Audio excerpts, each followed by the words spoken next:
welcome back to the channel. After a very long time off, and I do apologize, we are back to looking at the U.S. Women's Quarters program, and we are going to go through all of the quarters. You see a calendar on the screen right now, and this is the scheduled release date of the videos. Today, we are doing Nina Otero-Warren, April 1st, Anna May Wong, and you can see the days and dates that we're going to release the videos for each quarter. The videos with the stars are unboxing videos. The Patsy Takemoto Mink quarter is released on March 28th, and I'm hoping to have it by the 8th. If I have it in time to do the video for the 8th, that will be the quarter that's released. If not, we will backtrack to the 2023 Bessie Coleman quarter and on the 8th, and we will do the Patsy Takemoto Mink quarter on the 15th. It all depends on whether I get it in my hand by then. But all of the other quarters I have in my hand. I just want to go in the order, try to go in the order which they were released, but I don't want to miss the release of a brand new one. That's why I'm interrupting, going in order to do the actual unboxing on the 8th. On the 10th, hopefully we will have, or close to the 10th, we will have the Dr. Mary Edwards Walker quarter. Usually that quarter gets released sometime in the first week of June. I don't know how long it'll take to get here, so I'm hoping to have it by the 10th. If we don't have it by the 10th, we will do something else. In the meantime, at the end of May, May 20th, when we do the Reverend Dr. Pauli Murray quarter, we'll be caught up. And so to fill in the gap, we're going to do an unboxing of the Harriet Tubman $1 commemorative proof coin.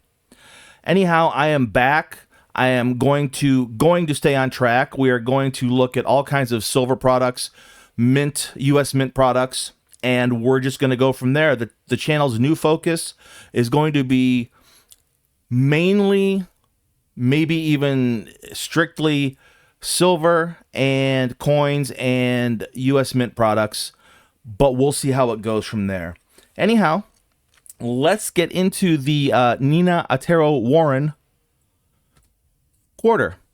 Nina Otero-Warren was born into a prominent family in 1881, and she was educated in both the U.S. and Europe. She didn't go to university or college per se, but as a person who was born into a prominent family, she went to finishing schools and boarding schools and the likes around the world. She played a significant role in the women's suffrage movement in the state of New Mexico, and she ensured that suffrage materials were available in both English and Spanish to reach a wider audience. Her efforts were pivotal in the passage of the 19th Amendment in New Mexico as she worked to bridge cultural and linguistic gaps in the suffrage movement, making it more inclusive and effective. She knew that one of the keys to getting the 19th Amendment passed was making sure that the materials were in English and Spanish so that all of these Spanish-speaking people that were in New Mexico would be able to understand what they were voting on.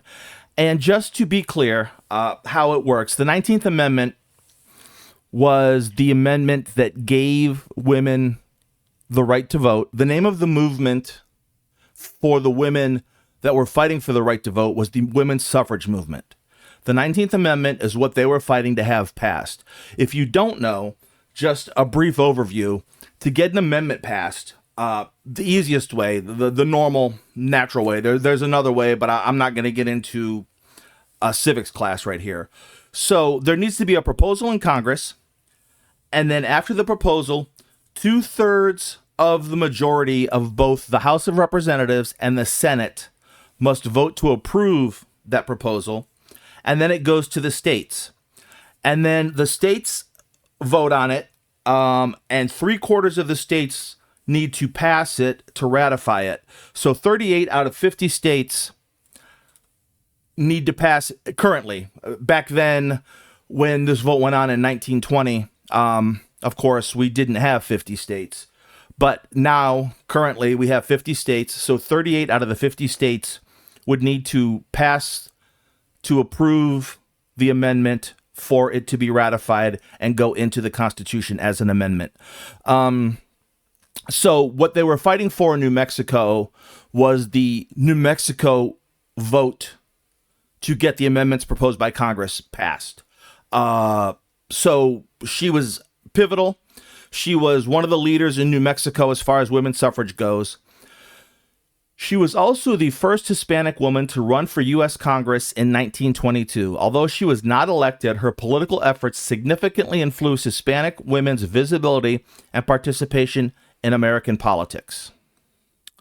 As the superintendent of Santa Fe Public Schools, she initiated significant reforms, including the improvement of sanitary conditions, the introduction of school lunches, which I thought was amazing. I guess I didn't realize that school lunches had started all the way back in the early first half of the 20th century, but apparently they did.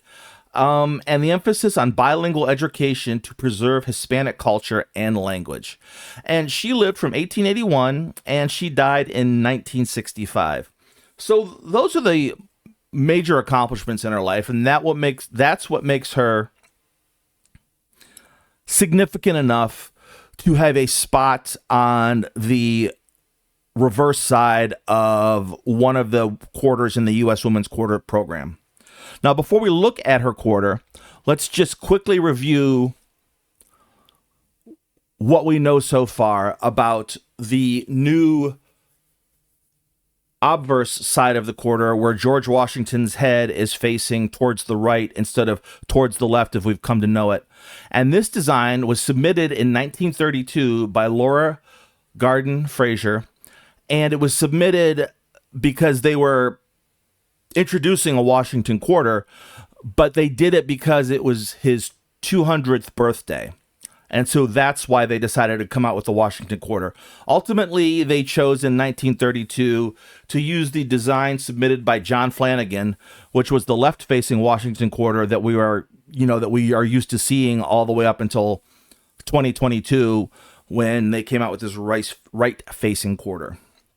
And now to look at the breakdown of her quarter, and this is something new I've added. We're going to actually look at the quarter also, but it's easier to see, I think, this illustration, to see the significant detail, rather than hoping that the light cooperates while we try to look at the actual reverse side of the quarter itself. So, of course, on all the money, e pluribus unum, which means out of many, one. We also have at the bottom right the 3 yucca flowers, which are New Mexico state flower. We have a portrait or an image of Nina Otero-Warren. And then in Spanish there on the coin, it says, and I'm going to pronounce this, I'm going to try to pronounce it.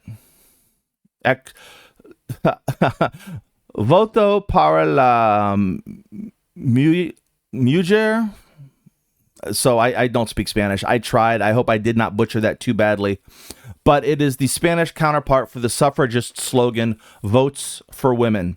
And so the last thing I just want to say is that the designer of this particular quarter, the reverse of this quarter, is Chris Costello.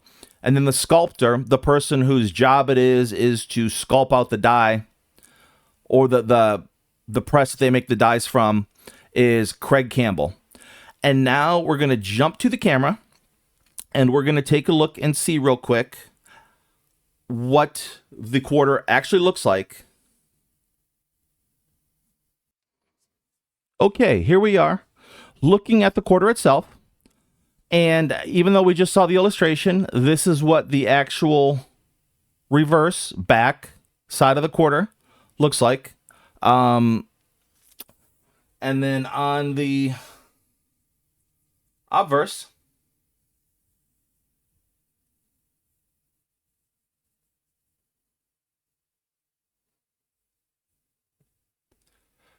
sorry, it's been a while since I've done this, so fumble fingers.